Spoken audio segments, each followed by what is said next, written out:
Selamat pagi adik-adik, apa kabarnya? Kakak berharap adik-adik mahasiswa masih dalam keadaan sehat dan masih tetap semangat untuk melanjutkan perkuliahan kita pada pagi hari ini.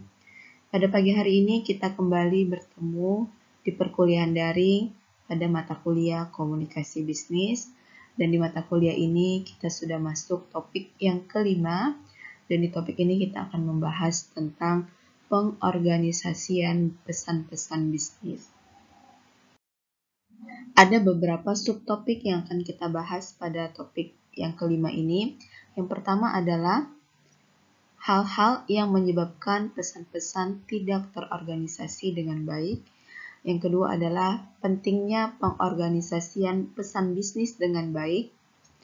Dan yang ketiga adalah pengorganisasian pesan-pesan melalui outline. Langsung saja kita masuk pada subtopik yang pertama, yaitu hal-hal yang menyebabkan pesan-pesan tidak terorganisasi dengan baik. Ada beberapa hal yang mempengaruhi pesan-pesan tidak terorganisasi dengan baik. Yang pertama adalah pesan itu terlalu bertele-tele. Jadi, informasi yang ada pada pesan tersebut tidak relevan dan tidak penting bagi para audiens, sehingga pesan itu terlalu bertele-tele yang akan menyebabkan pesan itu tidak terorganisasi dengan baik. Yang kedua adalah memasukkan bahan-bahan yang tidak relevan, di mana adanya informasi yang tidak relevan dan tidak penting dalam pesan yang disampaikan kepada audiens, sehingga sebaiknya informasi yang relevan dan penting saja yang disampaikan kepada audiens. Yang ketiga adalah menyajikan ide-ide secara tidak logis. Dengan adanya ide-ide yang tidak logis dan tidak terkait dengan topik pembahasan, sehingga pesan tersebut tidak tersampaikan kepada audiens. Hal ini akan menyebabkan ketidaklancaran komunikasi antara audiens, sehingga audiens akan sulit memahami poin-poin penting yang ingin disampaikan oleh komunikator kepada para audiens. Yang keempat adalah informasi penting kadangkala tidak tercangkup dalam pembahasan, karena komunikator terlalu asik membahas hal-hal yang hanya bersifat pelengkap atau pendukung saja, sehingga poin-poin yang seharusnya menjadi pokok pembahasan tidak tersampaikan atau terabaikan dalam pesan tersebut.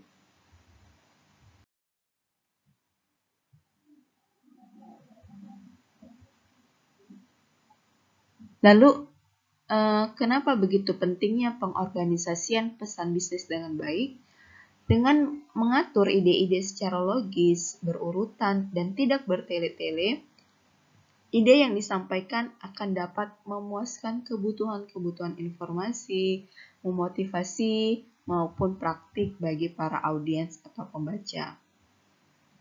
Suatu pesan yang disusun dengan baik akan membantu audiens memahami pesan yang disampaikan, sehingga membuat audiens atau penerima pesan dapat menghemat waktu dan mempermudah pekerjaan dari komunikator. Sehingga dalam penulisan pesan bisnis, perlulah pengorganisasian pesan itu dengan baik. Tulislah maksud atau tujuan dari pesan tersebut, jangan terlalu bertele-tele.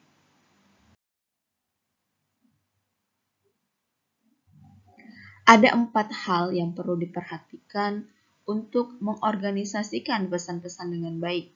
Antara lain, yang pertama adalah subjek dan tujuan haruslah jelas.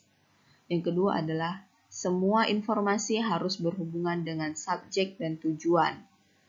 Yang ketiga, ide-ide harus dikelompokkan dan disajikan dengan cara yang logis. Yang keempat, semua informasi yang penting haruslah sudah tercakup.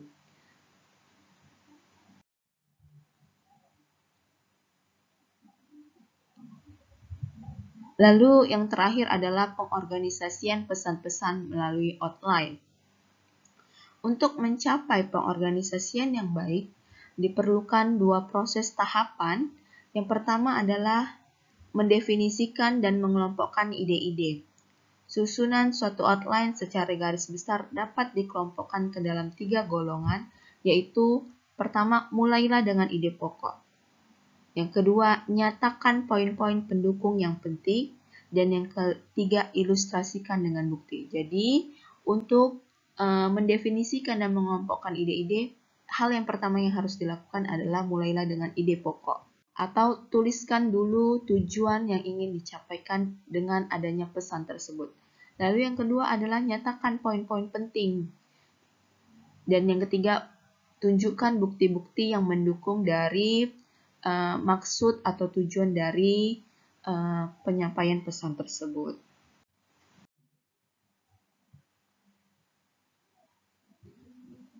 Tahapan kedua adalah menentukan urutan dengan rencana organisasional. Untuk dapat menentukan urutan, ada 2 pendekatan yang penting. Yang pertama adalah pendekatan langsung atau direct approach, atau pendekatan deduktif. Pendekatan ini digunakan bila reaksi audiens positif atau menyenangkan. Tahapannya adalah lakukan pembuka terhadap pesan tersebut, lalu tulis atau ungkapkan ide pokok dari pesan tersebut atau tujuan yang ingin disampaikan oleh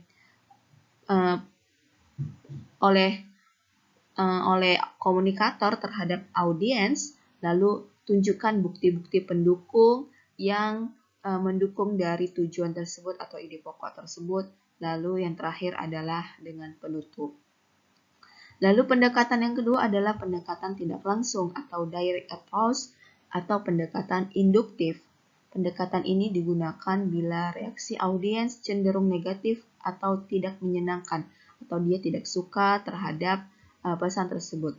Maka tahapan yang dilakukan untuk memulai pesan itu adalah pertama dengan pembuka, lalu yang kedua adalah dengan bukti-bukti pendukung dulu. Jadi bukti-bukti pendukung yang mendorong atau yang menuju kepada maksud atau tujuan dari pesan tersebut. Lalu yang ketiga adalah ide pokok atau maksud dari tujuan tersebut. Jadi bukti pendukung ini adalah pesan yang secara tidak langsung akan membuat audiens merasa tertarik terhadap pesan tersebut. Dan tahap yang ketiga adalah dengan penutup terhadap pesan tersebut.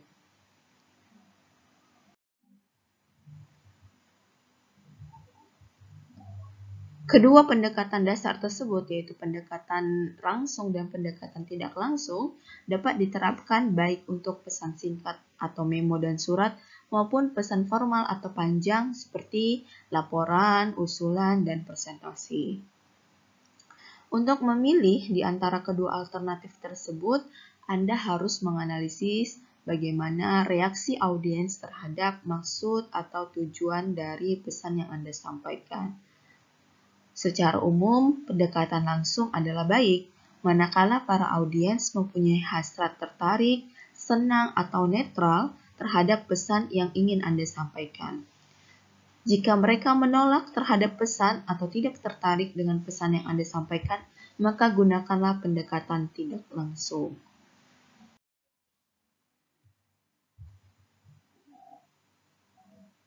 Setelah menganalisis kemungkinan reaksi audiens, maka Anda dapat memilih rencana organisasional yang paling cocok untuk para audiens. Rencana organisasional itu seperti yang pertama adalah direct request, di mana jenis atau tipe ini adalah tipe yang paling umum digunakan dalam penyampaian secara langsung pada poin yang dituju. Misalnya, Anda tertarik terhadap produk baru dan Anda ingin sekali mengetahui berbagai hal tentang produk tersebut. Yang kedua adalah pesan-pesan rutin atau good news atau goodwill, di mana jika Anda memberikan informasi rutin sebagai bagian dari bisnis Anda, para audiens kemungkinan akan menjadi netral. Misal, Anda mengumumkan penurunan harga, atau penerimaan ucapan, atau penerimaan undangan, sehingga yang dulunya audiens itu tidak suka mungkin bisa menjadi netral dengan adanya pesan-pesan rutin yang selalu Anda kirimkan kepada para audiens. Dan pendekatan yang digunakan untuk mengirimkan pesan-pesan rutin ini adalah pendekatan secara langsung. Yang ketiga adalah pesan-pesan bad news, di mana pesan-pesan ini berisi berita-berita yang kurang menyenangkan bagi para audiens. Contohnya adalah penolakan lamaran, penolakan kredit, penurunan pangkat, perampingan karyawan. Sehingga pendekatan yang cocok untuk digunakan untuk penyampaian pesan-pesan bad news ini adalah pendekatan tidak langsung, karena ketika para audiens menerima pesan ini dia akan merasa kecewa. Jadi ketika adanya pendekatan tidak langsung maka tidak akan terjadi hal-hal yang tidak diinginkan dari kekecewaan para audiens terhadap bad news atau berita-berita yang tidak menyenangkan oleh para audiens. Lalu yang keempat adalah pesan-pesan persuasif. Bila audiens benar-benar sangat tidak tertarik terhadap pesan yang Anda sampaikan, maka pesan persuasif dapat digunakan dan pendekatannya adalah dengan pendekatan secara tidak langsung. Contoh dari pesan-pesan persuasif ini adalah penagihan pinjaman ataupun penjualan produk. Demikian paparan saya tentang topik yang kelima ini. Adapun untuk melengkapi pertemuan kita pada pagi hari ini, ada beberapa tugas-tugas yang harus adik-adik mahasiswa kerjakan. Tugas-tugasnya yaitu yang pertama adalah jelaskan hal-hal yang menyebabkan pesan-pesan tidak terorganisasi dengan baik. Yang kedua, jelaskan 2 proses tahapan untuk mencapai pengorganisasian yang baik. Dan yang ketiga, jelaskan bagaimana cara memilih rencana organisasional yang paling cocok untuk para audiens terhadap pesan yang Anda sampaikan. Seperti biasa, ketiga tugas ini kalian kerjakan di buku tugas kalian, lalu kalian bisa fotokan, kalian scan, dan kalian bisa buat dalam bentuk PDF, lalu kalian kirimkan ke GC kalian masing-masing, yang nantinya akan saya lihat dan saya nilai. Dan nilai itu nantinya akan saya kirimkan kembali kepada adik-adik mahasiswa. Dan kakak berharap tugas-tugas yang telah kakak berikan, baik pada topik pertama hingga topik kelima ini, kakak harap semua adik-adik mahasiswa mengerjakannya, karena nantinya seluruh nilai ini akan diakumulasikan untuk nilai akhir kalian dan menjadi penentu bagi kalian untuk mengikuti UTS ataupun UAS. Demikian pertemuan kita pada pagi hari ini. Kakak berharap kalian tetap dalam keadaan sehat dan tetap semangat untuk melanjutkan perkuliahan kita. Salam sehat untuk kalian semuanya. Selamat pagi semuanya.